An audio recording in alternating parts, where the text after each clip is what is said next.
आयोजित जागतिक पुस्तक दिनानिमित्त ऑनलाईन व्याख्यानमाला विषय आहे वाचक संवाद पुस्तकांशी जुळवून नाते. या कार्यक्रमाचे अध्यक्ष आमच्या महाविद्यालयाचे प्राचार्य आदरणीय डॉक्टर NG अमेकर सर, प्रमुख मार्गदर्शक आदरणीय श्री अनंत कदम सर, होळसमुद्र कर्नाटक, चला कवितेच्या बनात वाचक संवाद यांचे संयोजक आहेत.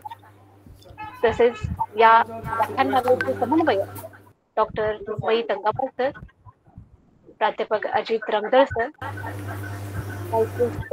आदरणीय डॉक्टर काळगापुरे सर, सर्वच उपस्थित या ठिकाणी प्राध्यापक वृंद, विद्यार्थी आणि वाचक प्रेमी. तर आज 23 एप्रिल जागतिक पुस्तक दिन युनेस्को तर्फे हा दिवस 1995 पासून वाचन संस्कृती जोपासण्यासाठी सुप्रसिद्ध इंग्रजी साहित्यिक विल्यम शेक्सपियर यांच्या स्मरणार्थ हा दिवस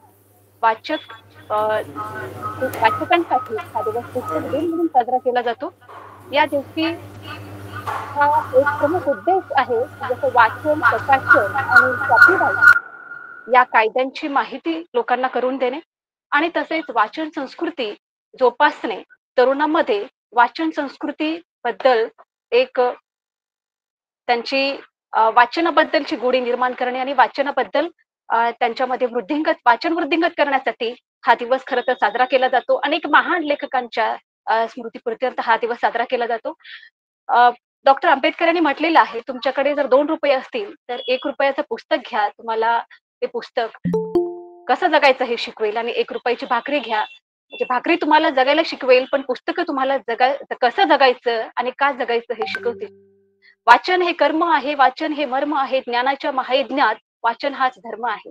पुस्तकाने बळ दिलं घाव आघात सोसण्याचे, आयुष्याच्या अंधाराला उंबरठ्यातच रोखण्याचे. तर सर्वप्रथम या ठिकाणी जागतिक पुस्तक दिनाच्या सर्वांनाच मी हार्दिक शुभेच्छा देते. तर या ठिकाणी सर्वप्रथम प्रास्ताविकासाठी मी या ठिकाणी आमंत्रित करते डॉक्टर तंगावर सर, ते आपल्याला कार्यक्रमाचं प्रास्ताविक करतो. तर आवाज येत नाही तुमचा. माईक बंद होता. ओके. जागतिक पुस्तक दिनानिमित्त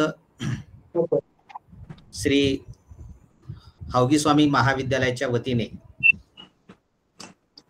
आज आपण या ठिकाणी व्याख्यानाचं आयोजन केलेलं आहे.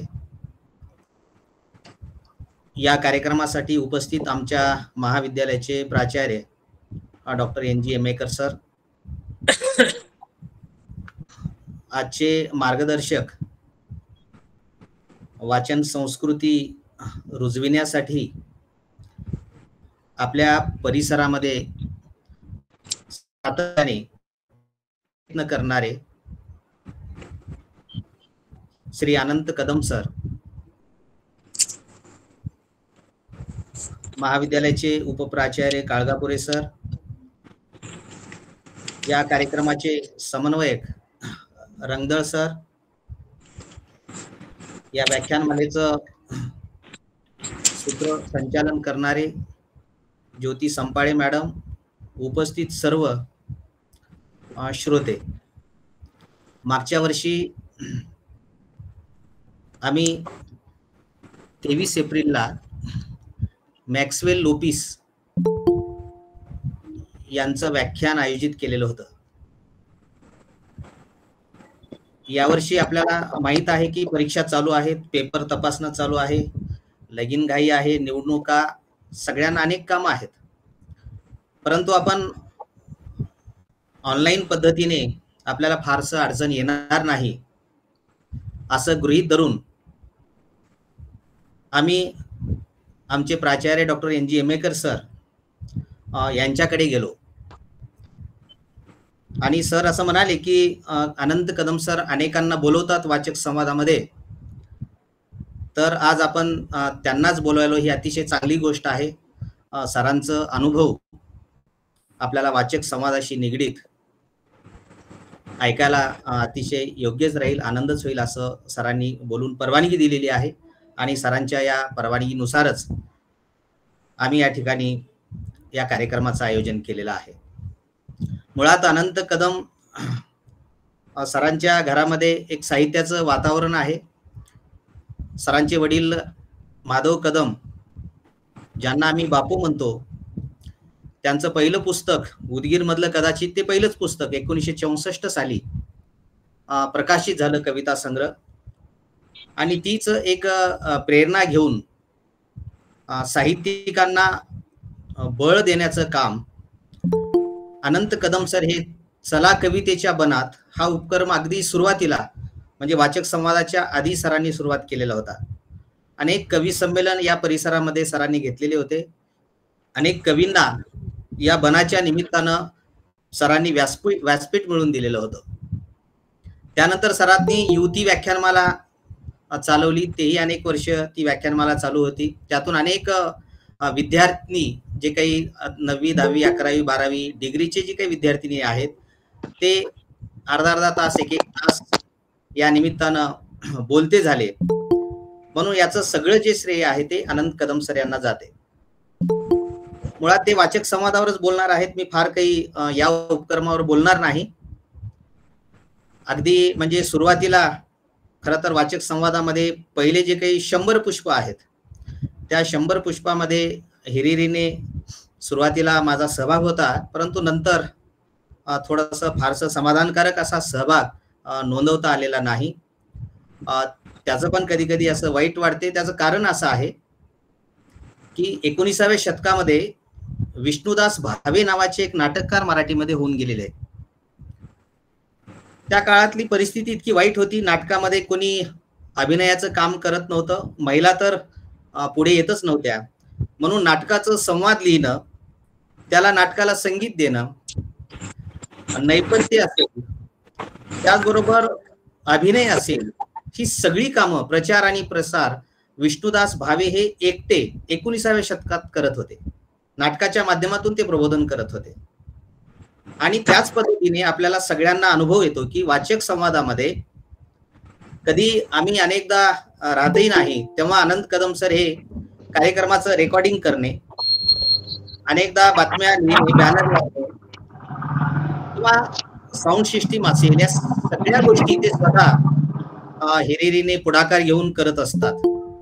म्हणून एखाद्या कार्यक्रमावर जर आपली निष्ठा असेल, तळमळ असेल, तर आपण चांगले कार्यक्रम घेऊ शकतो. कारण वाचक संवादामध्ये सुद्धा दरवर्षी बालवाचक मेळावा सर घेतात. उद्याच्या 6 मेला ज्ञानोबा मुंडे यांची जी मुलगी आहे प्रियंका मुंडे, ती वाचक संवादामध्ये बोलणार आहे. कितीतरी लोक, आपल्या परिसरातील लोक या वाचक संवादाच्या माध्यमातून ते वाचत गेले, बोलत गेले. म्हणून आजही मुंबई पुण्यातले लोक यांना अतिशय म्हणजे कौतुक वाटते की उदगीर सारख्या ठिकाणी जवळपास 311 वाचक संवाद झालेले आहेत. ते लोक असं म्हणतात की आम्ही वर्षाला एक व्याख्यान घेतो, 550 लोक जमत नाहीत, परंतु तुमच्या वाचक संवादाला सातत्यानं 70, 80, 100 लोक प्रत्येक कार्यक्रमाला उपस्थित राहतात. म्हणून श्रोते टिकून ठेवणे, वाचक संवादाच्या या जडणघडणीमध्ये श्रोत्याचा सुद्धा तितकाच वाटा आहे. म्हणून उदगीरचा इतिहास जेव्हा लिहिला जाईल तेव्हा निश्चितच वाचक संवादाची नोंद होईल. एक अनुभव मी सांगून या ठिकाणी माझं प्रास्ताविक संपवतो. वाचक संवादामध्ये अनेक म्हणजे काही अडचणी पण आल्या. त्यातली एक अडचण 7-8-10 वर्षापूर्वीची होती. उदगीरमध्ये कर्फ्यू लागलेला होता आणि जवळपास 6 ते 7.5 दीड तासासाठी त्या काळामध्ये कर्फ्यू नव्हता. खरेदीसाठी वगैरे त्यांनी मोकळीक दिलेली होती आणि त्याच दिवशी वाचक संवाद होता. आणि अनंत कदम हे लखोटिया साहेबकडे ऍडमिट होते, त्यांना सलाईन लावलं गेलेलं होतं. मग त्या दिवशीचा वाचक संवाद आपण कसा घ्यायचा? मग आम्ही असं ठरवलं की डॉक्टर साहेबांच्या बाजूलाच एक पत्राची रूम होती, आपण तिथे वाचक संवाद आपण घेऊ, कारण आता सध्या 1.5 तासासाठी कर्फ्यू नाही. म्हणून आम्ही 7-8 लोक एकत्र जमून त्या खोलीमध्ये आम्ही वाचक संवाद घेतला. जी अतिशय सगळ्यात महत्वाची अडचण वाचक संवादाची आलेली होती. तेव्हा आणि कदम सर त्यावेळी खरं तर आपल्या हाताला सलाईन असलेलं सलाईन काढून त्यांनी त्या वाचक संवादामध्ये सहभाग नोंदवलेला होता. कोरोना काळात सुद्धा आपल्याला माहित आहे, कोरोना काळातही कदम सरांनी लोकांच्या घरी जाऊन वाचक संवाद त्यांनी लाईव्ह दिलेला आहे. म्हणजे वाचक संवाद हा 311 कार्यक्रमामध्ये एकही दिवस बुडालेला नाही. अशा पद्धतीचं कार्यक्रम कदाचित आपल्या भारतामधलं हे एकमेव असं कार्यक्रम असेल. म्हणून अशा एका व्यक्तींना जे संयोजक आहेत सातत्याने वाचन संस्कृतीच्या दृष्टिकोनातून काम करत असतात, त्यांचे अनुभव वाचक संवाद कालचा आणि आजचा भविष्यातला कसा राहणार आहे आणि या वाचक संवादाच्या माध्यमातून कशा पद्धतीने लोकांचं प्रबोधन होते, लोकांच्या प्रतिक्रिया काय आहेत, फीडबॅक काय आहे, या सगळ्या संबंधी अनंत कदम सर आपल्याशी संवाद साधणार आहेत. मला या ठिकाणी संयोजकांनी प्रास्ताविक आणि परिचय संधी दिली आहे, त्याबद्दल मी त्यांचे आभार मानतो. धन्यवाद. रेकॉर्डिंग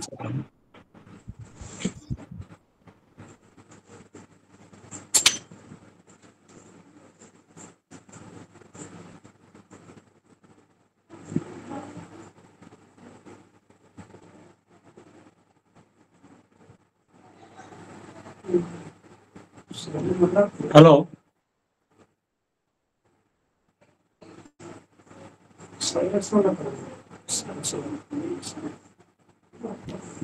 हा, एक मिनिट.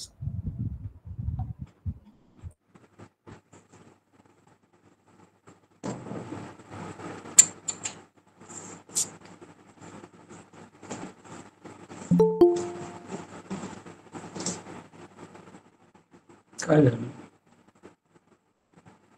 रामदार साहेब? चालू करायचं. नमस्कार, मी अनंत चंपाई माधव कदम. आज जागतिक पुस्तक दिन आहे आणि या जागतिक पुस्तक दिनाच्या निमित्तानं हवगी स्वामी महाविद्यालयाच्या वतीनं आयोजित या कार्यक्रमामध्ये मला बोलण्याची संधी मिळत आहे. त्याबद्दल संयोजकाचे मी धन्यवाद मानतोय. पुस्तक म्हणलं की वाचन आलं. जगातलं सगळ्यात पहिलं ज्ञान माणसाला मिळवून देणारं हे वाचन आहे. लहान लेकरू जन्मल्या त्याला जे जगाची माहिती होत जाते ती त्याच्या निरीक्षणातनं, त्याच्या ऐकण्यानं. निरीक्षण म्हणजे एक प्रकारचं वाचन आहे. आपण ज्या ज्या गोष्टीचं निरीक्षण करतो त्या त्या गोष्टीचं आपलं वाचन होत असतं आणि वाचनानंतरच मग बाकीच्या सगळ्या प्रक्रिया घडत असतात. आणि म्हणून वाचन हे एक अत्यंत महत्वाचं माध्यम आहे आणि ते आपण केलं पाहिजे. आपल्याला कुठल्याही गोष्टीमध्ये जर पुढे जायचं असेल, कुठल्याही गोष्टीचं कुठल्याही क्षेत्रात आपल्याला यशस्वी व्हायचं असेल तर त्याच्यातलं आपल्याला वाचन म्हणजे निरीक्षण हे करता आलं पाहिजे. तरच आपण त्या क्षेत्रामध्ये तरच आपण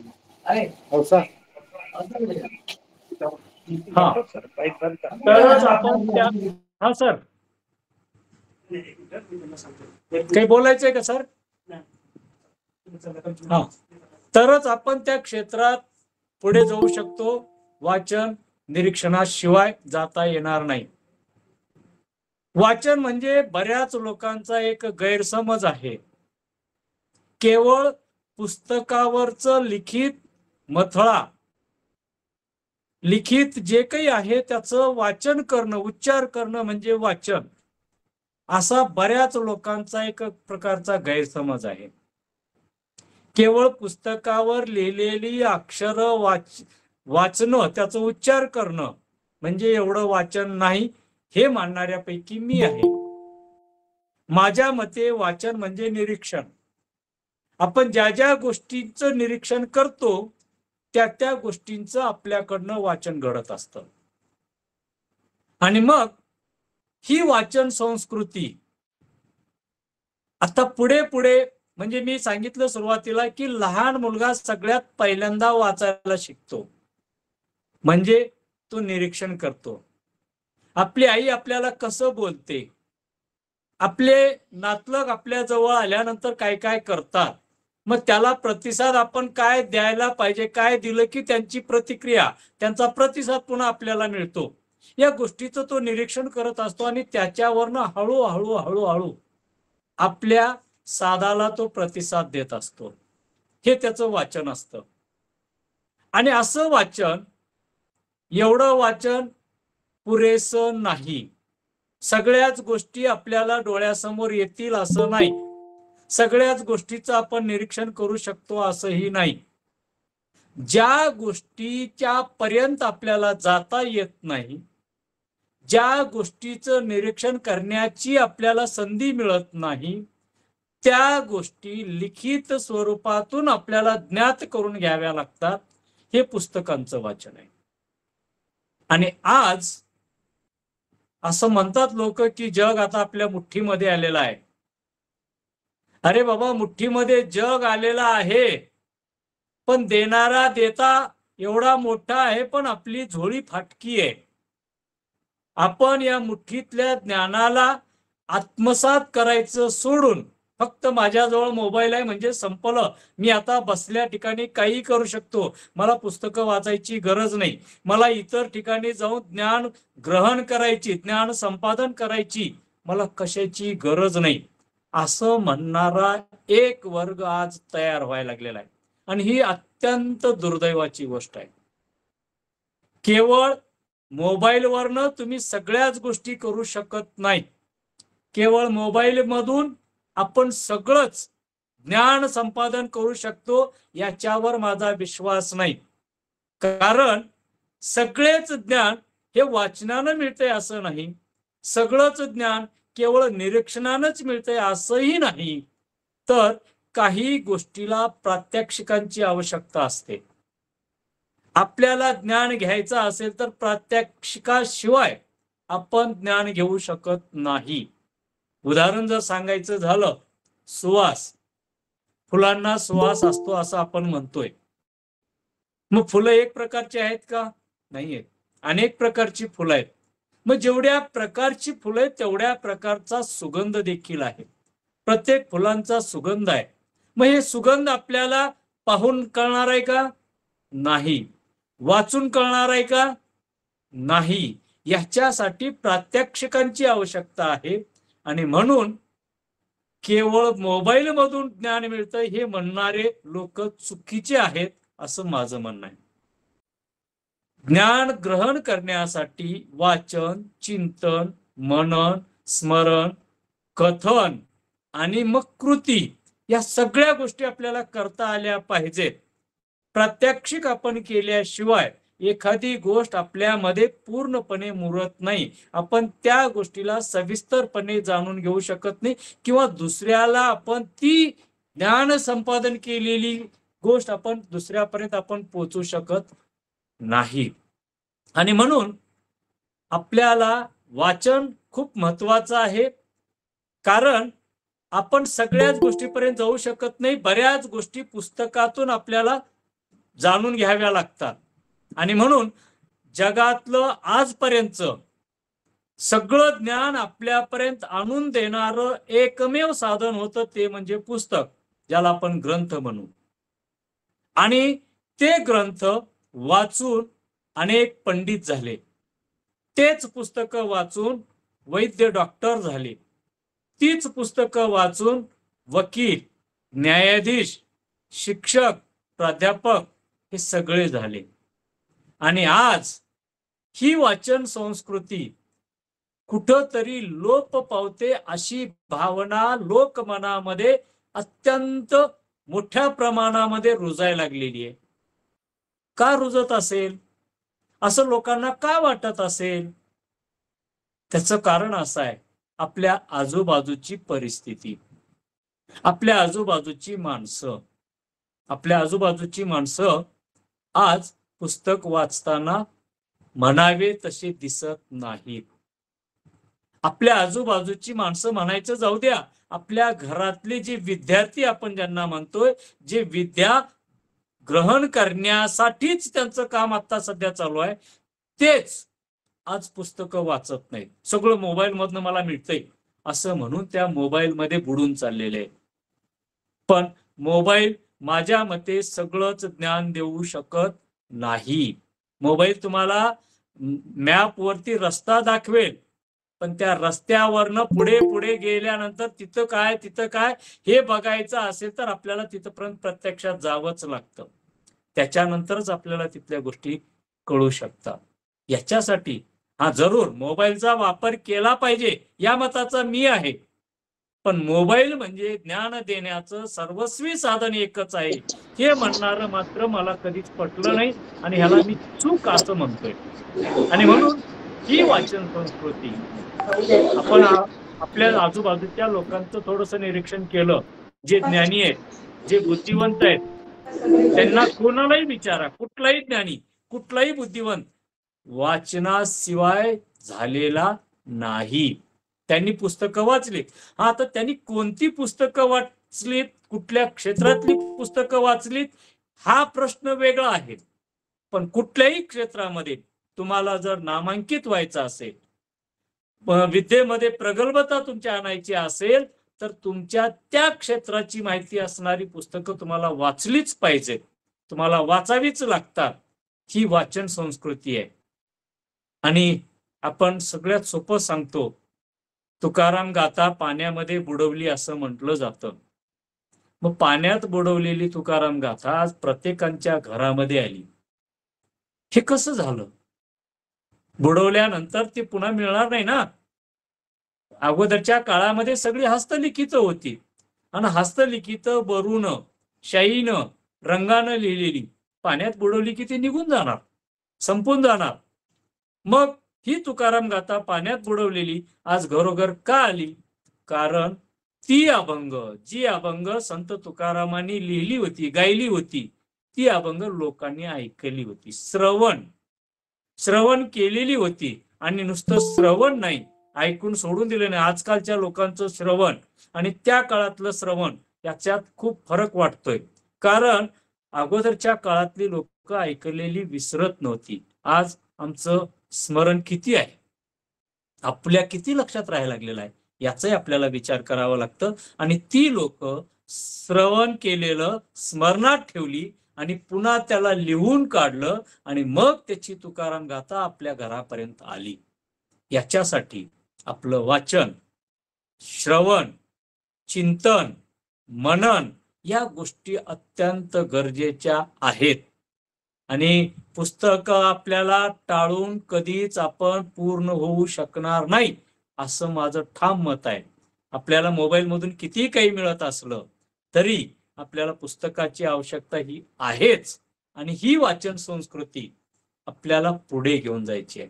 वाचनानं किती लोक किती मोठी झालीत हे मी इथं सांगत बसणार नाही, कारण आपण सगळ्यांनी ऐकलेलं आहे, वाचलेलं आहे. आज मोबाईलवर कितीतरी व्याख्यान आपल्याला ऐकायला मिळतात. अनेक व्याख्यानामध्ये अनेक वाचनाचे संदर्भ आपल्याला ऐकायला मिळतात. आपण ऐकतोय तरीही आपण वाचनाकडे जात नाही. का असं व्हावं? आपली एवढी त्याबद्दल, वाचनाबद्दलची आसक्ती का? आपल्याला प्रगल्भ व्हायचं असेल तर वाचन हा एकमेव पर्याय आहे. वाचलंच पाहिजे आपण.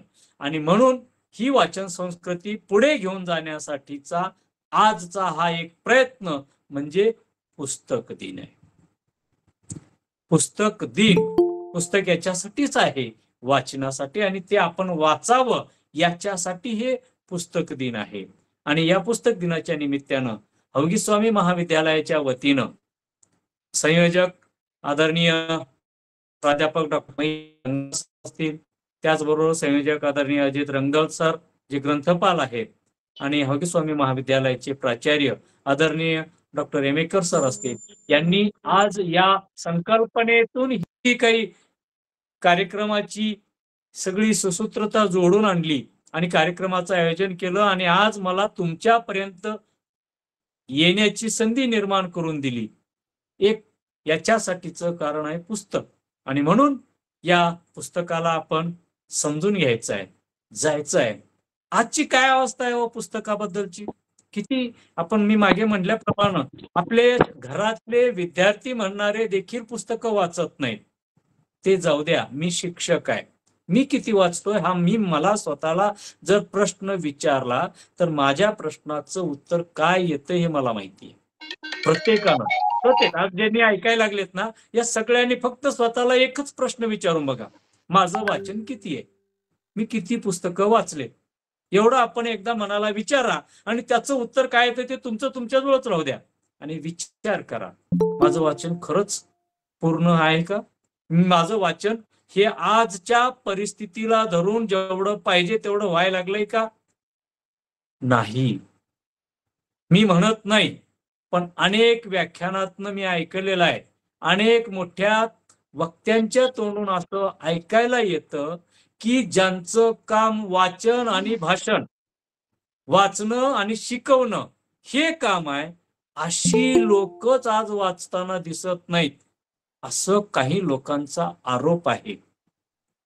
एका दोघाचा आरोप हा असला असता तर आपण त्याला दुर्लक्षित केलं असतं, पण अनेकांचा हा आरोप आहे की आजची जी शिकवणारी लोक आहेत तेच वाचत नाहीत. मग बाकीचे शिकणारे कसं वाचतील, असा काही पालकांचा प्रश्न आपल्या समोर येतो. मग इथं आपण शिकवणारे जर असू, मग आपलं वाचन आहे की नाही असं म्हटलं जातं. वरच्या आता खाली शिक्षका प्राथमिक शिक्षकांना तो भाग आहे नाही तो वेगळा झाला, पण काही शिक्षक म्हणून काम करणाऱ्या लोकांना खास वाचनासाठी काही आर्थिक मदत शासनाच्या वतीनं केली जाते लाखावर. मग ही मदत घेणारेही काही लोक भरपूर आहेत. मग मदत घेणारे तरी किती वाचतात? हे जे सगळं आहे याचं आपण निरीक्षण केलं पाहिजे, आत्मपरीक्षण केलं पाहिजे की आपण वाचतोय का. आणि मग समजा मी आता तुम्हाला सांगायला लागलोय की आपण वाचलं पाहिजे, पुस्तकं गरजेचे आहेत, पुस्तकं महत्वाचे आहेत, पुस्तकं ज्ञान देतात, त्याच्यामुळे पुस्तक वाचलंच पाहिजे असं मी जर तुम्हाला सांगत आहे आणि मी जर वाचलंच नाही, मी जर वाचनच करत नाही, तर माझं सांगणं हे योग्य आहे का? नाही. किंवा माझ्या जवळची माणसं त्यांना मी जर सांगायला लागलो अरे वाचा वाचा वाचा, काय पुस्तकं वाचत नाही, किती वाचलो, काय वाचलो, कधी वाचलो असं जर विचारायला लागलो आणि माझ्या जवळची माणसं म्हणते उगं बसा, आम्हाला माहित आहे, आम्हाला सांगायला लागलो तुम्ही काय वाचलं, तुम्ही किती वाचलं, मग त्याला माझं उत्तर काय आहे? मी वाचलंच नसेल तर माझ्याजवळ उत्तर नाही. आणि म्हणून आपण सांगणाऱ्यांनी पहिल्यांदा वाचलं पाहिजे आणि मग नंतर सांगितलं पाहिजे. आपण अनेक ठिकाणी ऐकलेली अनेक उदाहरणं आहेत. एका वैद्याला एका मातेनं आपल्या लेकराला घेऊन गेलं की बघा साहेब, हे माझं लेकरू हमेशा गुळ खातंय, एवढं गुळ खातंय, एवढं गुळ खातंय आणि रोज पोट दुखलं म्हणतंय तरी गुळ खातंय. त्या वैद्यानं त्या मातेला सांगितलं असं आहे का, मग असं कर, तू त्याला घेऊन जा आणि 10 दिवसानंतर ये, मी त्याला पुन्हा सांगतो. ती माय माऊली त्या लेकराला घेऊन गेली, पण त्या माईच्या डोक्यामध्ये प्रश्न पडला, अरे साधं गुळ खायचं लेकरू, ह्याला बंद करायला मी सांगायला आले आणि ह्या वैद्यानं ह्याला का उत्तर सांगितलं नाही, 10 दिवसानंतर का या म्हटलं. तिच्या मनामध्ये तो प्रश्न घोळत राहिला. तरी 10 दिवसानंतर ती पुन्हा परत आली आणि वैद्यासमोर घेऊन आली आणि मग वैद्यानं सांगितलं, बघ रे बाळा, आता ह्याच्या पुढे तू गुळ खायचं नाही. त्या आईनं म्हटलं झालं का, संपल का, एवढंच? त्याने म्हटलं हो एवढंच, आजपासून तू गुळ खायचं नाही रे बाळा. त्या बाळाला सांगितलं. त्या आईनं त्या वैद्य विचारलं की तुम्ही हेच मी जेव्हा 10 दिवसापूर्वी आले होते तेव्हा तुम्ही सांगू शकला असता, 10 दिवस माझे वाया घातलात, का सांगितलं नाही अगोदर?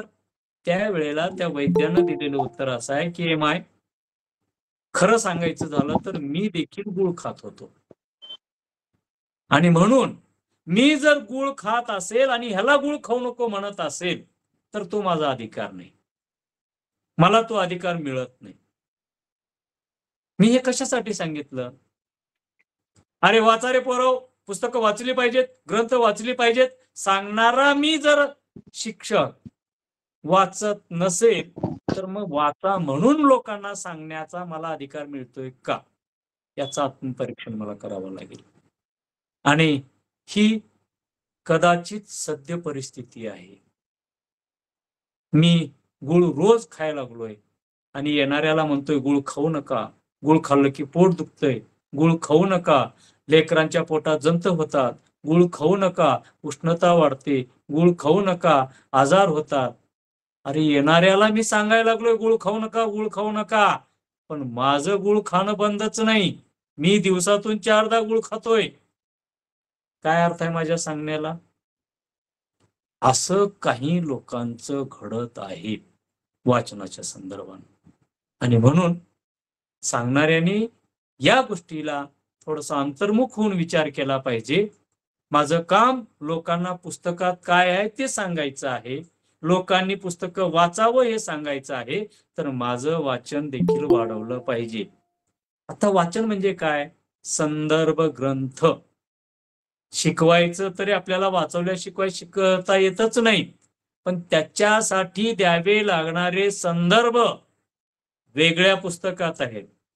अनेक पुस्तकं चाळावी लागतात, अनेक पुस्तकातनं ती संदर्भ गोळा करावी लागतात आणि मग मला माझ्या विद्यार्थ्यासमोर, माझ्या त्या ज्ञान ग्रहण करणाऱ्यांसमोर मला ठेवावी लागतात. तर अशा पद्धतीची ही जी सद्य परिस्थिती आहे, लोकांमध्ये चालू असलेली ही जी चर्चा आहे की सांगणारेच वाचत नाहीत, तर ही परिस्थिती बदलल्याशिवाय समोरचे लोक वाचतील असं आपल्याला म्हणता येत नाही. आणि लोकांचं वाचन कमी झालंय ही जी ओरड चालू आहे, ती ओरड देखील थांबल्याशिवाय राहत नाही. याच्यासाठी मी जे सांगतोय, सांगणारा माणूस पहिल्यांदा वाचला पाहिजे असं मला वाटतं. आणि मग आज हे पुस्तक दिन आहे. या पुस्तक दिनानिमित्तानं बोलत असताना हे वाचक संवाद ज्या संदर्भानं मला बोलायचं आहे, वाचक संवादाची सुरुवात का झाली? मुळामध्ये मी शिकत असताना मला ठराविक अभ्यासक्रमाच्या पुस्तकाशिवाय इतर पुस्तकं वाचायला मिळाली नाहीत मला. एक बाजू. दुसरी बाजू, माझे वडील साहित्यिक आहेत. आता संयोजकांनी प्रास्ताविकामध्ये सांगितलं माझे वडील साहित्यिक आहेत. पूर्ण महाराष्ट्रभर त्यांचं नाव आहे. मला वडिलाबरोबर वडिलाबरोबर मी जेव्हा इतर साहित्यिकांना भेटलो त्यावेळेला बऱ्याच साहित्यिकांनी मला विचारलं, का रे तुझा बाप लिहितोय, तू लिहायला लागलास का? एका ठिकाणी असं झालं की दुसरे सद्ग्रस्त हसले. बापाला आलं म्हणजे लोकाला येतंय का? त्याच्यासाठी वाचावं लागतंय. ह्यानं वाचलं तरच लिहिल की. तिथं तो प्रश्न माझ्या डोक्यात बसला आणि म्हणलं खराय, बाप लिहितोय तर मला लिहावं लागेल, पण लिहिण्यासाठी वाचावं लागेल. मग वाचायसाठी काय करायचं? पुस्तकं पाहिजे, वाचन केलं पाहिजे. मग वेगवेगळी पुस्तकं हाताळायचा प्रयत्न चालू झाला, वाचायला सुरुवात झाली आणि मग लिहायला लागलो. लिहिल्यानंतर कुठलाही लेखक, साहित्यिक, कवी जेव्हा लिहितो, लिहिल्यानंतर त्याला लोकांसमोर व्यक्त होण्यात जो आनंद असतो, तो आनंद दुसरा नाही. हा आनंद कसा असतो? एखाद्या मातेला लग्न झाल्यानंतर 10, 15, 20 वर्षानंतर बाळ झालं आणि त्या बाळाचं कौतुकच कोणी करत नसेल तर ती माता नाराज असते. सगळं चांगलं आहे, सगळं व्यवस्थित आहे, पण त्या लेकराचं कौतुक करणारी माणसं असावी लागतात. आणि हे कौतुक जेव्हा केलं जातं तेव्हा त्या मातेला जो आनंद होतो, 20 वर्षानंतर बाळ झालं याचा आनंद बाजूला, पण त्या झालेल्या बाळाचं जेव्हा कौतुक केलं जातं तो आनंद त्याच्यापेक्षा पलीकडचा असतो. त्याच पद्धतीनं लेखकाला लिहिल्यानंतर व्यक्त व्हायला संधी मिळाली पाहिजे. आणि याच्यासाठी अनेक साहित्य संमेलनं होतात, अनेक साहित्यिक कार्यक्रम होतात. पण दुर्दैवानं म्हणावं लागतं, काही लोकांची मक्तेदारी असते. ते स्वतःच्या जहागिरीसारखं समजून त्या चळवळी नाही, ते दुकानं चालवत असतात. फक्त पद, पैसा आणि प्रसिद्धी यासाठी अनेक चळवळी उदयाला आल्या आणि संपल्या असं बरेच लोक म्हणतात. अनेक चळवळी येतात पण लवकर संपतात. त्यांचा उद्देशच तो असतो, फक्त काहीतरी साध्य करून घ्यायचं असतं स्वतःला, आणि स्वतःच साध्य झालं की संपलं. त्यांना काय करायचंय? लोकांच्या कल्याणासाठी चळवळ चालू केली सांगायचं असतं, पण आपला कल्याण झाला की चळवळ काय का होत नाही. असंही काही ठिकाणी घडतं. आणि मग आम्ही लिहिल्यानंतर आम्हाला संधी मिळत नव्हती. हे बैस उगं बाजूला, तुला काय कळतंय?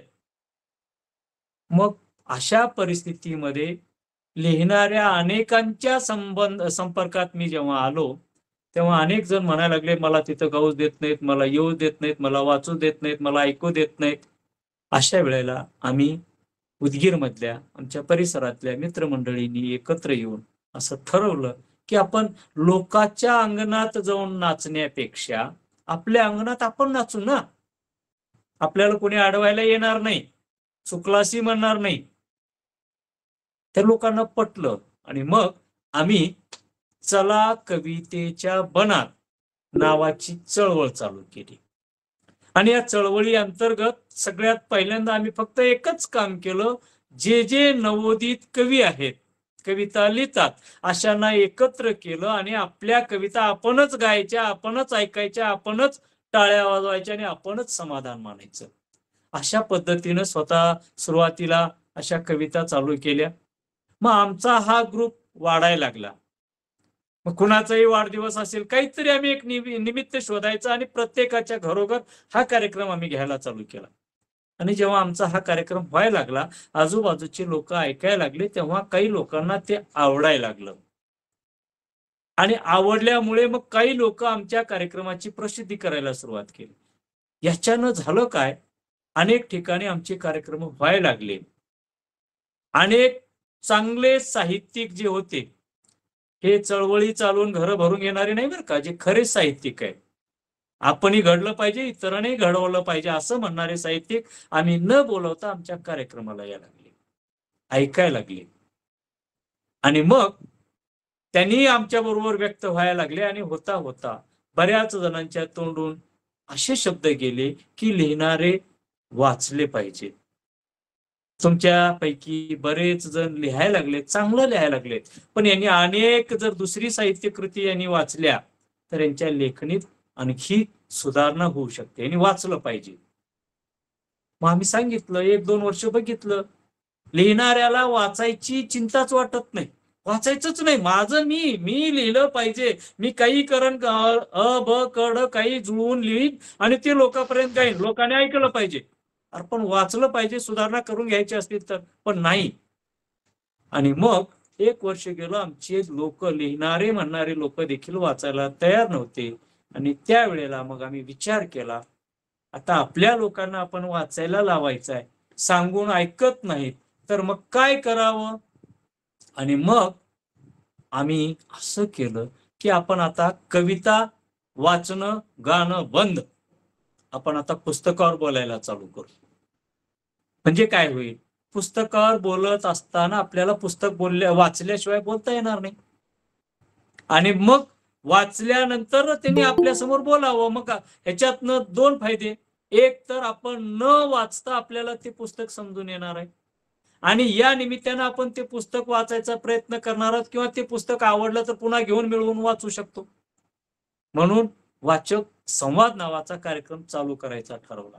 सुरुवातीची आमची धारणा अशी होती, आमच्या उदगीर नगरीमध्ये एकूण 6 महाविद्यालय, आणि या 6 महाविद्यालयातल्या प्रत्येक महाविद्यालयातला विभाग प्रमुख, बाकीचे नाही, भाषेचा विभाग प्रमुख, एवढी जरी प्राध्यापक मंडळी आपल्या कार्यक्रमात आली आणि त्यांनी एकेका पुस्तकावर बोलायला लागले तर आपल्याला किमान 2 वर्ष आपला कार्यक्रम चालू शकतो.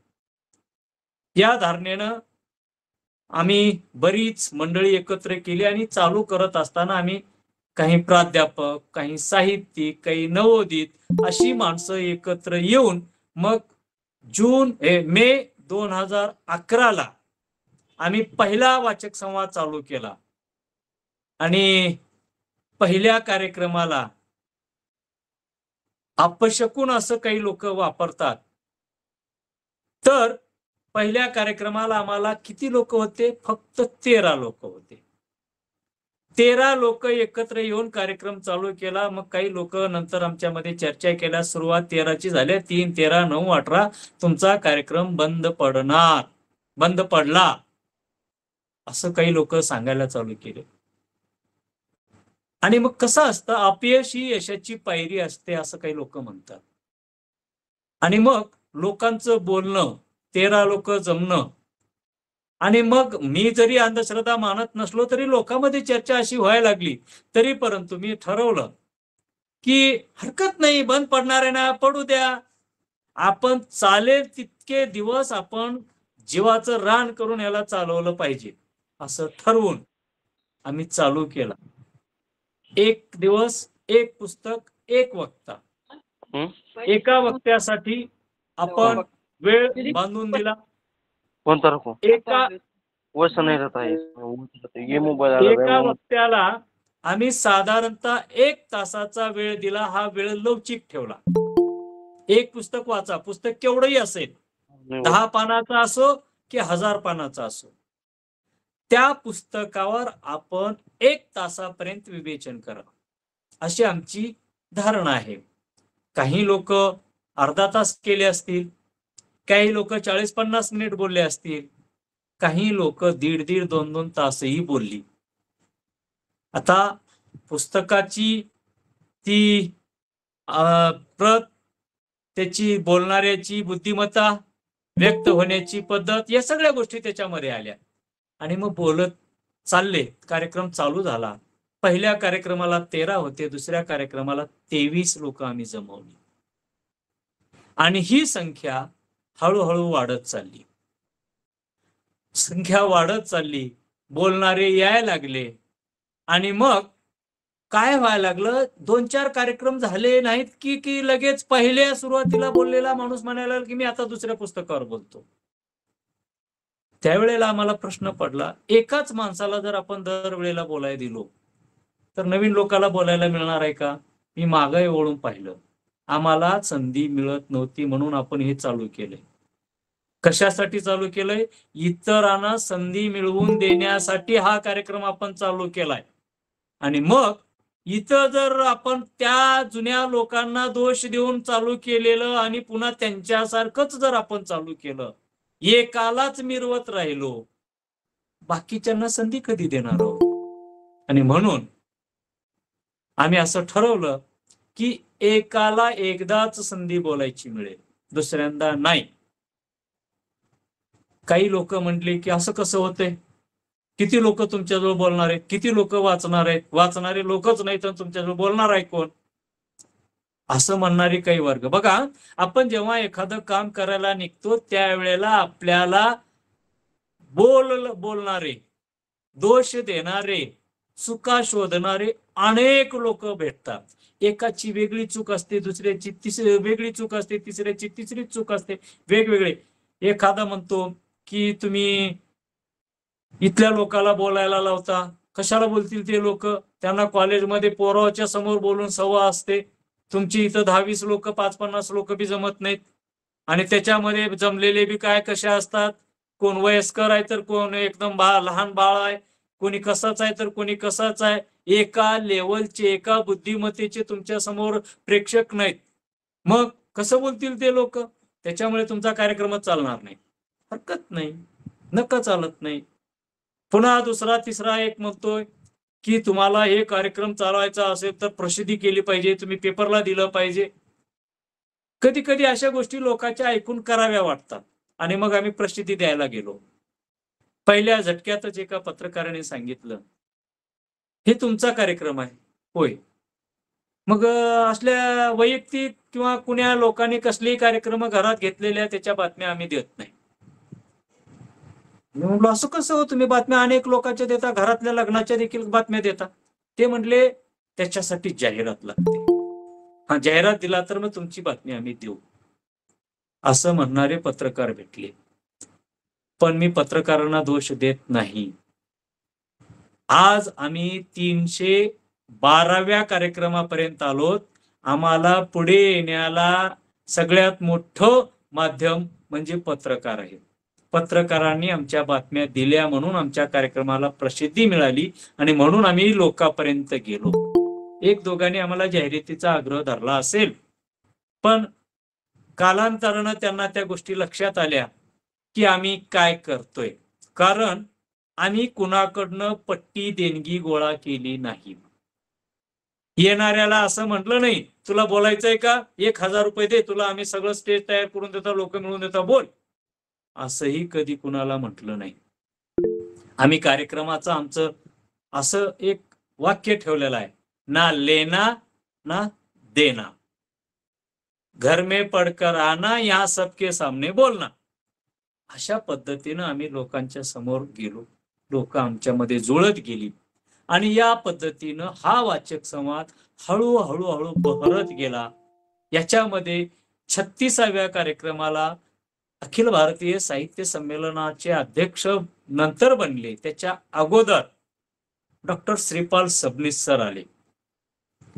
आता काही मोठ्या वक्त्यांचं असं काही ठरलेलं असतं की आपल्याला एवढ्या अंतरावर जायचं असेल तर एवढा खर्च येऊ शकतो, अशा कार्यक्रमाला जायचं असेल तर अशी आपल्याला काही देणगी गृहीत असते, असं बऱ्याच लोकांचं असतं आणि त्या पद्धतीनं त्याला आपण दोष देऊ शकत नाही. या सगळ्या वैयक्तिक गोष्टी आहेत. आणि याच्यामध्ये आणखी दुसरी एक गोष्ट अशी आहे, आम्ही काही लोकांना विचारलं, का हो म्हटलं तुम्ही पैसे घेतल्याशिवाय का जात नाही? तुम्हाला शासन पगार देते, तुम्हाला भाषणाचं तुमच्या फाईलला तुम्ही ते कागद जोडता, त्याचा तुम्हाला फायदा होतोय, तरी परंतु मानधनाशिवाय तुम्ही लोकांपर्यंत जात नाही. त्यावेळेला एका चांगल्या वक्त्याने सांगितलं मला, असं आहे अनंतराव, आम्ही जर फुकट चाललो असं लोकांना कळालं ना, अरे ह्याला कोण विचारतं, ह्याला काहीच येत नाही म्हणून कुठं बी जातंय, ह्याला कोण विचारत नाही, ह्याचं कोणीच ऐकत नाही म्हणून कसल्या बी कार्यक्रमाला का स्वतःचे पैसे घालून जाते आणि बोलून येते, असं बोलणारे आमची जवळची माणसं आहेत. त्याच्यामुळं आम्हाला जरी आमची इच्छा नसली तरी आम्हाला घ्यावं लागतंय. असंही काही लोक आम्हाला भेटली. तरी परंतु आम्ही 312व्या कार्यक्रमापर्यंत आलोय. आम्हाला शेवटपर्यंत पैसे दिल्याशिवाय आम्ही येतच नाही असा आग्रह धरणारा एकही माणूस आम्हाला भेटला नाही. सुरुवातीला काही लोकांनी आग्रह धरला, माझं मानधन एवढं आहे, माझ्या गाडीचं भाडं एवढं होऊ शकतं, मला हे द्यावं लागतं, ते द्यावं लागतं म्हणणारेही भेटले आम्हाला. पण जेव्हा त्यांना आमचा हा कार्यक्रम कळाला, सगळ्यात पहिल्यांदा दत्ता भोसले साहेब पंढरपूरहून आले. त्यांनी आमचा कार्यक्रम पाहिला. सुरुवातीला आम्ही विचार केला होता की एवढा मोठा माणूस आहे, आपण काहीतरी द्यावं. आम्ही दोघा चौघांनी असं ठरवलं की आपण चला म्हटलं चौघांनी मिळून 500 रुपये जमा करूया आणि 2000 रुपये देऊया, पंढरपूरहून आलेत, गाडी भाडं होतंय. आणि मग कार्यक्रम घेतला. कार्यक्रम संपला. कार्यक्रम संपल्यानंतर मग आम्ही त्यांना पॉकेट द्यायला गेलो. त्यावेळेला त्यांनी हात धरला आणि म्हटलं की काय ह्याच्यात? आम्ही म्हणलो काही नाही, म्हणलो फक्त गाडीचं पेट्रोल जे काही खर्च होईल तेवढा आम्ही द्यायला लागलो, गाडीचं भाडंही नाही. आम्हाला असं वाटलं की 2000 कमी होतील, एवढा मोठा माणूस आहे, एवढा साहित्यिक आहे, अनेक ठिकाणी मोठमोठ्या कार्यक्रमाला जातोय. ते म्हटले याच्यामध्ये नेमकं काय सांगा? पेट्रोलचं खर्च द्यायला लागलो सर, पैसे असतील तर ते पैसे वापस घ्या. म्हणलो असं का सर, कमी वाटतात का, वाढून द्यायचे का? ते म्हटले तसं नाही. म्हटले खरं पाहिलं तर तुमचा हा कार्यक्रम मी पाहिला, तुम्ही ज्या तळमळीनं करताय, तुमच्या कार्यक्रमाचं स्वरूप जो आहे हे सगळं पाहिल्यानंतर आमच्या सारख्या साहित्यिक म्हणून मिरवणाऱ्या माणसांनी तुम्हाला मदत केली पाहिजे, कारण या चळवळीची गरज आम्हा साहित्यिकांना जास्त आहे. तुम्ही आम्हा साहित्यिकांना मोठं करताय, याच्यासाठी आम्ही साहित्यिकांनी तुम्हाला मदत केली पाहिजे. आणि मी तुमचा हा पैसा घेणार नाही, याला हात लावणार नाही, ते तुम्ही वापस घ्या. नाही सर, आम्ही तुम्हाला द्यायला जमा केलंय. नाही म्हटले, तुम्ही जर जमा केले असतील तर तुमच्या या चळवळीला जिथं लागेल तिथं ते वापरा, ते माझ्याकडनं देणगी समजा. वाटलं तर मीच तुम्हाला देतो म्हणून ते खिशात हात घालत होते. आम्ही त्यांचा हात धरला नाही सर, म्हटलं तुम्ही हे जे बोललात हे आम्हाला ₹1,00,000 जास्त आहे असं म्हटलं. म्हणजे साहित्यिक पैसे घेतल्याशिवायच येतात हा जो समज आहे तोही चुकीचा आहे. अशा पद्धतीची ही आमची वाटचाल चालू झाली. पत्रकारांच्या माध्यमातून आम्ही लोकांपर्यंत जायला लागलो. कार्यक्रम घेत असताना आम्ही असं ठरवलं की आपण एका माणसाला एकदा बोलवू शकतो, पुन्हा त्याच्यापर्यंत जाऊ शकत नाही. म्हणून आम्ही एक आभार पत्र तयार करून घेतलं, एक मोमेंटो सन्मान चिन्ह तयार करून घेतला, आणि माझा भाऊ अमेरिकेला असल्यामुळे त्यांनी मला एक कॅमेरा भेट दिलेला होता सुरुवातीलाच, अगोदरच. आणि तो कॅमेरा होता, आणि मी काय करायचो, कार्यक्रम चालू झाला की कॅमेऱ्याची लगेच एक फोटो घ्यायच्या त्या बोलणाऱ्याच्या, आणि त्यांचं बोलणं होईपर्यंत फोटो प्रिंटवाला हा माझा मित्र होता, आणि तो मित्र मला सांगायचा, तुम्ही आल्या आल्या 5व्या मिनिटात तुमच्या हातात फोटो देतो, असं तो सांगायचा. त्याच्यामुळे मी काय करायचं, फोटो काढल्या काढल्या कॅमेरा घेऊन पळत पळत जायचं. 5 मिनिटाच्या अंतरावर त्याचं दुकान होतं, तिथं जायचा तो. लगेच 5 मिनिटात मला तो फोटो प्रिंट द्यायचा, आणि लगेच येऊन इथं कार्यक्रम संपल्यानंतर, कार्यक्रमाचं स्वरूप आमचं असं आहे, सुरुवातीला आम्ही आजपर्यंत शाल हार तुरे आम्ही वापरले नाही, कारण हा वायफळ खर्च आहे असा आमचा समज आहे. आम्ही जेव्हा एखाद्याला हार घालतो, तो हार, तो वक्ता, तो संवादक गळ्यात न काढल्यानंतर त्या ठिकाणी तो काय करतोय, टाकून देतोय. अशा समजानं आम्ही ते सगळं केलं. अशा पद्धतीचा हा वाचक संवाद शाल हार तुऱ्याशिवाय इथपर्यंत चालू झाला. मला वाटतं वेळ संपत आलेला आहे, माझं बोलणं जास्त व्हायला लागलं आहे. त्याच्यामुळं आमची वाटचाल आज जे चालू आहे, आज माझ्याकडं जवळपास 150 लोकांची नोंदणी आत्ता माझ्याकडे आहे. पुढच्या 8 ते 9 महिन्यापर्यंतचे संवादक आमच्याकडे बुकिंग झालेले आहेत. त्याच्यामुळं आम्हाला आता कुठला संवादक शोधत जायची गरज पडत नाहीये. बाहेरचे मोठे साहित्यिक देखील स्वखर्चानं स्वतःहून इथपर्यंत यायला लागले, ते बोलायला लागले. त्यांच्यामुळं आमच्या कार्यक्रमाला चांगलेपणा आला. ते आले म्हणून आमचा कार्यक्रम मोठा झाला. आणि आज त्याचं हे मोठा झाला मी याच्यासाठी म्हणतोय की माझ्यासारख्याला आज या कार्यक्रमात बोलावलं गेलं, हे मला मिळालेलं मोठेपण हे वाचक संवादामुळे मिळालेलं आहे. अनेकांच्या प्रतिक्रिया आहेत. या वाचक संवादावरचा लेख दिलीप वाघमारे यांनी महाराष्ट्र टाइम्सला लिहिलेला होता. याच बरोबर आदरणीय कुलकर्णी साहेबांनी देखील महाराष्ट्र टाइम्सला लेख लिहिला होता या वाचक संवादावर, पुस्तकाचं झाड म्हणून. आज पुस्तक दिन आहे, आणि म्हणून मला ते आठवलं, पुस्तकाचं झाड म्हणून त्यांनी महाराष्ट्र टाइम्सला लिहिलेला. म्हणजे एवढ्या मोठ्या पेपरमधून, महाराष्ट्र टाइम्स सारख्या पेपरमधून आमच्या चळवळीवर लिहून आलं. हे मोठेपणा केवळ आम्ही चालवतोय म्हणून आम्हाला मिळालेला नाही, तर मोठमोठे साहित्यिक इथपर्यंत आले, त्यांनी आम्हाला येऊन आम्हाला मोठं केलं, म्हणून आमचा हा कार्यक्रम मोठा झालेला आहे. तर या वाचक संवादाचं आयोजन, नियोजन हे आम्ही कधीच अगोदर बसून केलेलं नाही. आमच्या या वाचक संवादाला कोणी मार्गदर्शक नाही, कोणी ठराविक दाता नाही. चला आज पैशाची गरज पडल्या, चला त्यांच्याकडे, हा एवढं खर्च लागणार आहे द्या, असं कधीच झालेलं नाही. असं झालं नसलं तरी मी पुन्हा आणखी सांगतो, बऱ्याच वेळेला या वाचक संवादाला अनेकांनी आर्थिक मदत केलेली आहे, आणि म्हणून हा कार्यक्रम पुढे आलेला आहे. काल परवाच मला ते स्वतः बोलले नाहीत, आमचे संयोजक आनंद बिरादार यांना त्यांनी बोललं की कार्यक्रम तुम्ही एवढा चांगला घेताय, पैसे कसं करताय, कुठून आणताय? त्यांनी सांगितलं पैसे वगैरे आमच्याकडे काहीच नाहीत, आम्ही घेतो, असं चालतंय. मग त्यांनी म्हटले की मग माझ्याकडनं 1,000 रुपये घ्या. त्यांना 1,000 रुपये दिले, मला बोलले नाहीत, कारण मी पैसे शक्यतो टाळत असतो.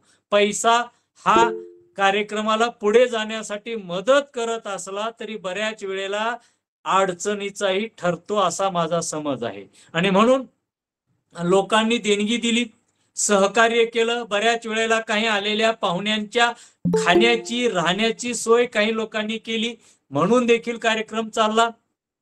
आमचे प्राध्यापक आदरणीय गोपाळराव पाटील सर आहेत, यांच्याच अध्यक्षतेखाली सुरुवातीची बैठक आमची झाली आणि त्यांचंही आम्हाला सगळ्यांचं अनेक मोठमोठी माणसं आहेत ज्यांचं आम्हाला मार्गदर्शन मिळत असतं. आज काही लोक कार्यक्रमाला येत नसतील, त्यांच्या वैयक्तिक अडचणी असतील, काही लोकांना इथं आल्यानंतर बारीक झाल्यासारखं वाटत असेल कदाचित, त्याच्यानंही काही लोक येत नाहीत कारण त्यांचं प्रेस्टीज असतं. असल्या चिल्लर कार्यक्रमाला जाण्यानं त्यांना बारीकपणा वाटत असतो. असेही काही लोक आमच्यामध्ये आहेतच. तरी परंतु आम्हाला त्यांचं काही वाटत नाही, तरी आम्ही त्यांना मोठं समजून आम्ही त्यांना भेटतच असतो, त्यांच्या जवळच जात असतो. एवढंच नाही, अखिल भारतीय साहित्य संमेलन झालं उदगीरला, याच्यातला सगळ्यात महत्वाचा दुवा असणारा एक व्यक्ती, तो जो आमच्या या वाचक संवादाचं आज देखील जाहीर निषेध करतोय आणि मला तो अभिमान वाटतोय. अरे मोठमोठ्या पंतप्रधानासारख्याचा निषेध करतात, आमच्यासारख्याचा कोण निषेध करतंय हो? पण माझाही निषेध करणारी माणसं आहेत म्हणजे मी मोठा आहे, याचा मला आनंद वाटतो. अशा पद्धतीचं हे उपक्रम, वाचक संवादाचा उपक्रम हा असा चालू आहे. आम्ही दरवर्षी, आता मोठी माणसं बोलत आहेत म्हणून आम्ही लहान मुलांनाही वाचतं करण्यासाठी दरवर्षी दीपावलीच्या सुट्ट्या आणि उन्हाळ्याच्या सुट्ट्या, या सुट्ट्यामध्ये एका लहान मुलाला बोलायला लावतो पुस्तकावरच, आणि त्याला आम्ही नाव देतोय विशेष बालवाचक संवाद म्हणून. आणि आजपर्यंत अनेक लहान मुलांनी, इयत्ता 3री पासूनच्या विद्यार्थ्यांनी 1.5 तासापर्यंत एका पुस्तकावर बोललं.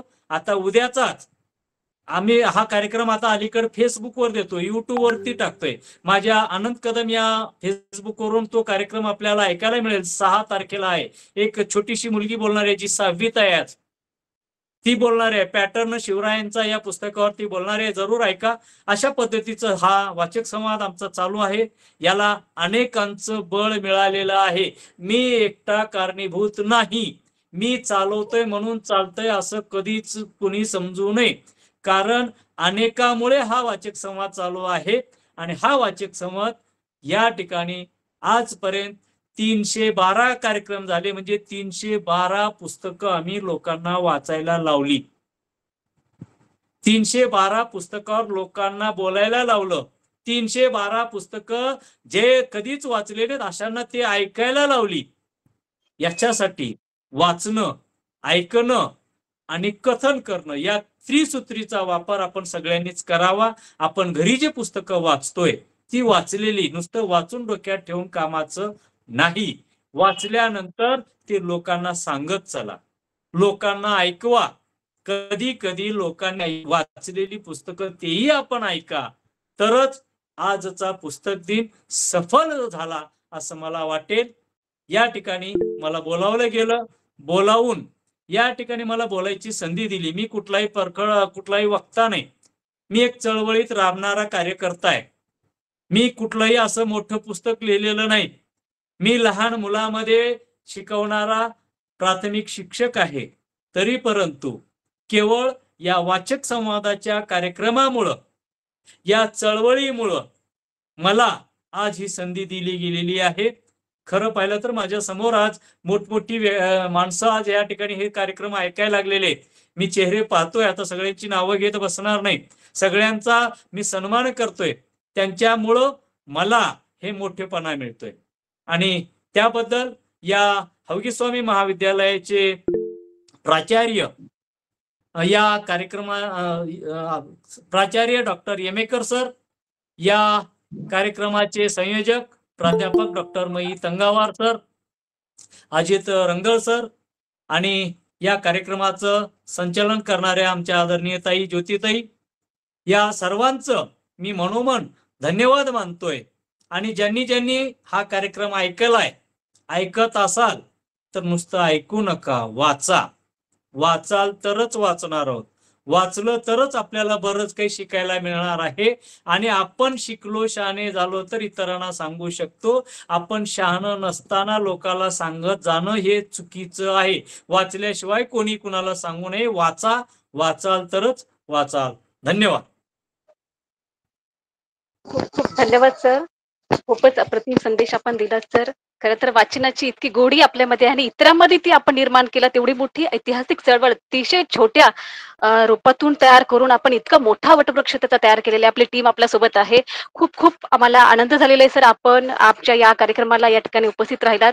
अनेक वाचकांना मोठं करण्याचं काम आपण केलेलं आहे, अनेक साहित्यिकांना व्यासपीठ बनवून देण्याचं काम आपण केलेलं आहे. खरंच तर आपला हा कवितेचा बन हा आता बहरून आलेला आहे आणि आम्हाला नक्कीच आशा आहे किंवा आम्हाला असं वाटतं की आपला हा कार्यक्रम गिनीज वर्ल्ड बुक रेकॉर्ड मध्ये त्याची नोंद व्हावी, यासाठी मला म्हणजे आज खरं तर शब्द नाहीये सर. आज पहिल्यांदा मी तुम्हाला ऐकलेलं आहे. आपल्या वाचक संवादात मी एकदा बोलले होते, पण त्यावेळी मी तुमची धडपड इतकी जवळून पाहिलेली आणि त्यावेळी आपलं व्यक्तिमत्व मला इतकं वेगळं वाटत होतं की या वयापर्यंत म्हणजे वाचनाची इतकी गोडी टिकून ठेवावी आणि इतरांमध्ये ती निर्माण करावी, हे इतकं विलक्षण आहे, यासाठी शब्द नाहीयेत.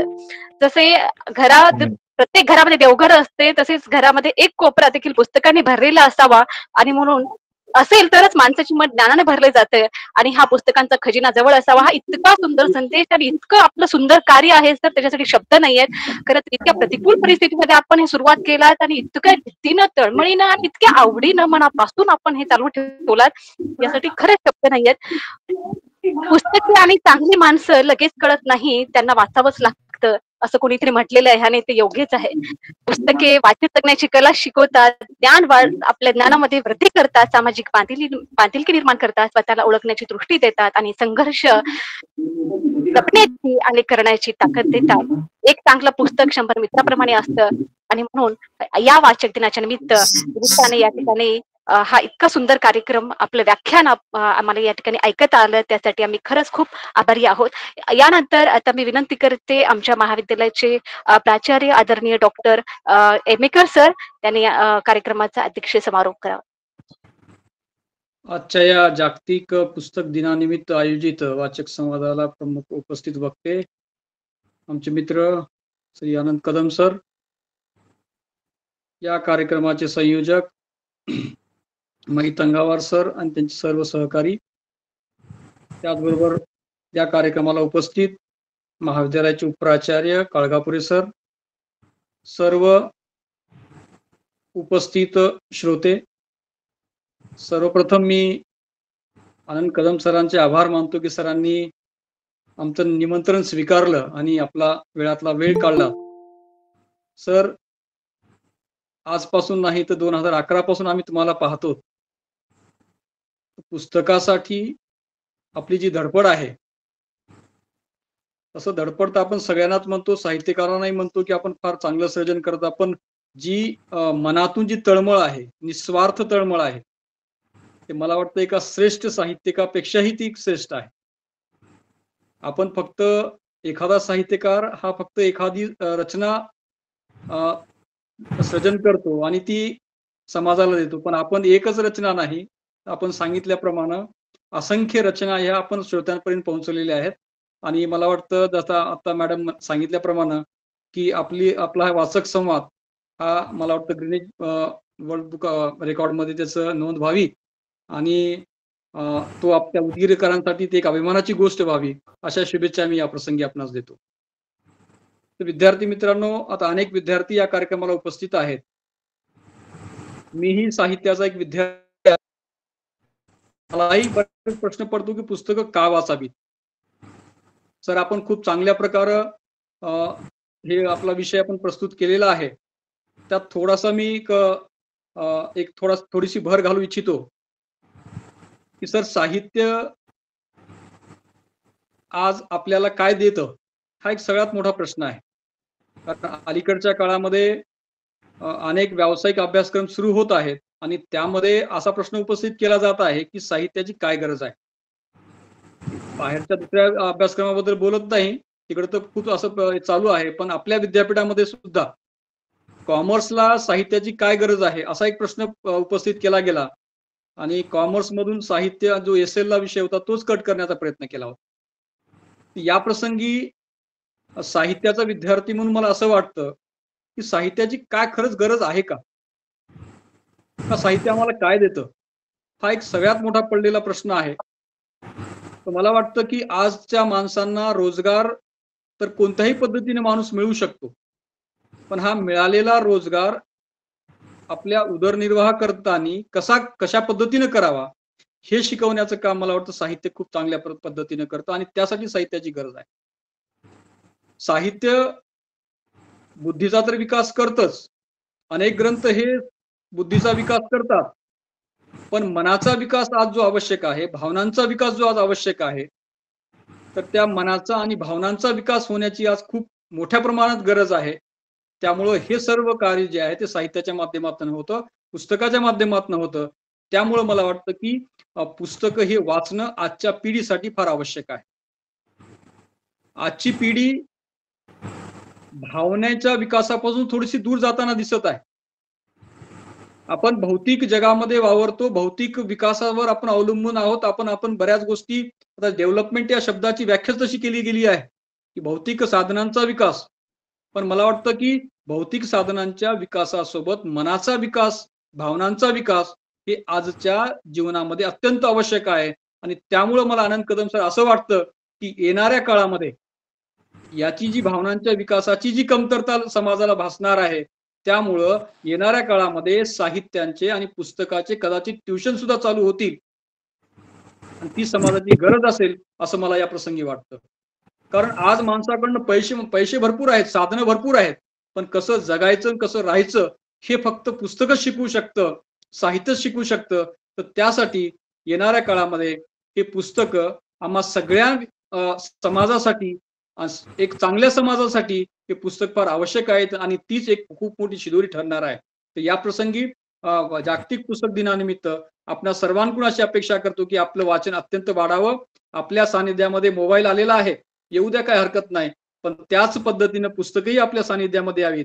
आपणही त्याच्या सानिध्यामध्ये जावं आणि कमीत कमी एक 8 दिवसाला एखादं पुस्तक, 1 महिन्याला एखादं पुस्तक आपल्याकडनं वाचन व्हावं. आणि पुस्तक म्हणजे काय, नुसतं पुस्तक नसतं ते. एखाद्या साहित्यकारानं त्याच्या जीवनाशी लढाई लढून जे भाव त्याचे तयार झालेले आहेत, जे विचार तयार झालेले आहेत, ते त्या साहित्यामध्ये असतात, त्या पुस्तकामध्ये असतात. ते साधं पुस्तक नसतं. कारण अनेक आम्ही हिंदीचे लेखक पाहिलेले आहेत. एक पुस्तक लिहायला बऱ्याच जणाला 15-15 वर्ष लागली, कोणाला 10 वर्ष लागलेली आहेत. म्हणजे 10 वर्षाचा त्याचा जो वैचारिक संघर्ष आहे, हा पुस्तक रूपाने आपल्या समोर आलेला आहे. आणि ती शिदोरी त्या लेखकानं जगलेले जीवन अनुभव ही आमच्यासाठी ते एक शिदोरी असतात आणि ती आपल्यासाठी पुढच्या भविष्यासाठी जगण्यासाठी खूप मोठी आपल्याला ती देणगी असते. आणि या रूपानं पुस्तकाला आपण पाहावं आणि येणाऱ्या काळामध्ये पुस्तकाच्या रूपानं एका चांगल्या समाजाची निर्मिती होण्यासाठी हे एक चळवळ, एक यशस्वी चळवळ आम्ही सगळं लढूया. आणि पुस्तक दिनाचं महत्व, या प्रसंगी पुस्तकाचं महत्व आपण सगळ्यांनी आपल्या जीवनामध्ये अंगीकारावं एवढी एक अपेक्षा व्यक्त करतो आणि थांबतो. धन्यवाद. धन्यवाद सर. अतिशय कमी शब्दामध्ये सर आपण या कार्यक्रमाचा या ठिकाणी अध्यक्ष समारोप केला.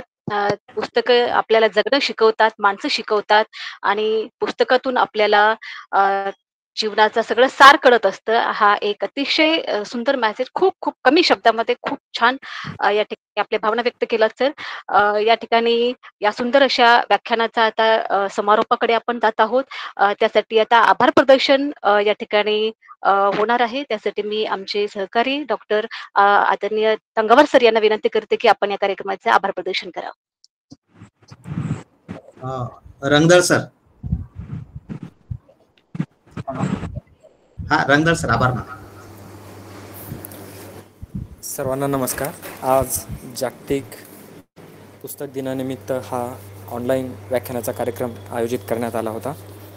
या कार्यक्रमाचे प्रमुख मार्गदर्शक माननीय आनंद कदम सरांनी आपल्या वाचक संवादाचा जो जीवन प्रवास आहे तो आपल्यासमोर मांडला. त्याबद्दल कदम सरांचे महाविद्यालयाच्या वतीनं मी आभार व्यक्त करतो. तसेच या कार्यक्रमाचे अध्यक्ष डॉक्टर NG एमेकर सर यांनी या कार्यक्रमाचे अध्यक्षस्थान भूषविले, त्याबद्दल मी त्यांचेही आभार मानतो. तसेच या कार्यक्रमाचे नियोजन डॉक्टर मई तंगावर सरांनी अतिशय कमी वेळामध्ये केले आणि या कार्यक्रमाचं प्रास्ताविकही मांडलं, त्याबद्दल मी त्यांचेही आभार मानतो. या कार्यक्रमाचे सुंदर असे सूत्रसंचालन करणाऱ्या इंग्रजी विभागातील प्राध्यापिका JD संपाळे मॅडम, तसेच या व्याख्यानास आवर्जून उपस्थित राहिलेले स्वामी रामानंद तीर्थ मराठवाडा नांदेड विद्यापीठाचे माजी माहितीशास्त्रज्ञ डॉक्टर रणजित धर्मपुरीकर सर, तसेच ग्रंथपाल डॉक्टर मंदाकिनी राठोड मॅडम आणि हैदराबादवरून उपस्थित असलेले मराठीचे प्राध्यापक डॉक्टर अरुण कुलकर्णी सर, श्रीकृष्ण महाविद्यालयातील इंग्रजी विषयाचे प्राध्यापक नंदकुमार पवार सर, तसेच उदगीर येथील प्राध्यापक राजपाल पाटील, प्राध्यापक गोपाळराव पाटील, ज्ञानोबा भंडे बिरादार सर या कार्यक्रमास उपस्थित राहिलेत याबद्दल त्यांचे आभार मानतो. तसेच आमच्या महाविद्यालयातील Potre sir, doctor Honrao sir, प्राध्यापक पत्की सर, प्राध्यापक राठोड सर, राज्यशास्त्र विभागाचे doctor Kumbharkar sir, doctor Vitthal Gore sir, T V. Bande sir, Sulakshana Patil madam, महाविद्यालयाचे उपप्राचार्य doctor A Kalgapure sir, Shivkumar Usturge sir, doctor Manohar Bhandare sir हेही या कार्यक्रमास उपस्थित राहिले त्याबद्दल मी त्यांचे आभार मानतो. तसेच या व्याख्यानास महाविद्यालयातील आजी माजी विद्यार्थिनी उपस्थित राहिले. या कार्यक्रमास एकूण 52पेक्षा अधिक श्रोत्यांनी उपस्थिती नोंदवली त्याबद्दल मी सर्वांचेच आभार व्यक्त करून अध्यक्षांच्या परवानगीने हा जागतिक पुस्तक दिनानिमित्त आयोजित ऑनलाईन व्याख्यानमाला संपली असे जाहीर करतो. धन्यवाद.